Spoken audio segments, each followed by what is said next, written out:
வணக்கம். இங்கே பாருங்கள், இது வந்து செர்ரி பழம்.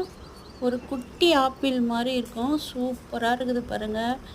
இப்போவே பறித்து வச்சுட்டோமா, ஒரு கவருக்குள்ளே போட்டு பறித்து வச்சுட்டோமா வந்து ரொம்ப ரெட் கலராக ஆகிடும். பயங்கர சூப்பராக இருக்குது. நிறைய பிஞ்சுலாம் வச்சுருக்குது. இப்போ வந்து இந்த செர்ரி பழத்தோட சீசன். போன வருஷம் ஒரு 4-5 காய்ச்சிது. இந்த முறை நிறைய காய்க்கிறதுக்கு ஆரம்பிச்சிருச்சு. ஒரு ஆள் ஹைட்டு தான் இருக்குது இந்த செடி. வந்து இதில் வந்து பார்த்திங்கன்னா உப்பும் மிளகாத்தூளும் போட்டு சாப்பிட்டா சூப்பராக இருக்கும். ஒரு புளிப்பும் ஒரு லைட்டாக ஒரு ஸ்வீட்டும் இருக்குது. இதில் சூப்பராக இருக்குது பழம். நீங்களும் வாங்கி வச்சு இது மாதிரி இயற்கையான முறையில் சாப்பிடுங்க.